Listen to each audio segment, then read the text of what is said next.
प्रतीक्षा राजभाऊ कांबळे, इयत्ता 10वी मधील विद्यार्थिनी। माझ्या शाळेचे नाव प्रतिभाताई पवार माध्यमिक विद्यालय। माझ्या मार्गदर्शक शिक्षिका सौ केदार मॅडम। माझ्या उपक्रमाचे नाव अवयवदान व त्याचे महत्त्व।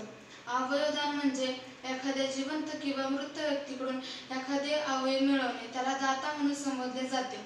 प्राप्तकर्त्यामध्ये प्रत्यारोपण करण्याची संपूर्ण प्रथा असते। हृदय, यकृत, किडनी, आतडे, फुफ्फुसे आणि स्वादुपिंड यासारख्या महत्त्वाच्या अवयवांचे दान केवळ ब्रेन डेथ झाल्यासच करता येते। तथापि कॉर्निया, हृदयाचा झडपा, त्वचा, हाडे इत्यादी आणि इतर ऊतींचे केवळ नैसर्गिक मृत्यू झाल्यासच दान करता येते।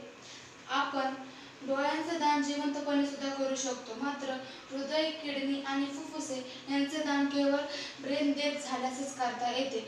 अवयव दान करण्याचे खूप सारे फायदे आहेत, जसे की आपण अवयव दान करून एखाद्याचे जीवन बदलू शकतो। किडनी दान केल्याने एखाद्याला डायलिसिसच्या चक्रातून वाचवू शकतो। हृदय दान केल्यास आपण एखाद्याचे जीवन वाचवू शकतो। आपण अवयव दान केल्यास देशाच्या आणि समाजाच्या भरभराटीस मदत करतो। अवयव दान करताना कोणताही धर्म आड येत नाही। अवयव दान करण्याची संपूर्ण प्रक्रिया ही कायदेशीर असते।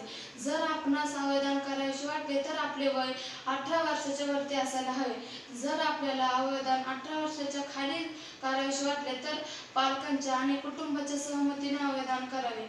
आणि मी आपणास विनंती करते की मृत्यूनंतर अवयव दान करावे। धन्यवाद।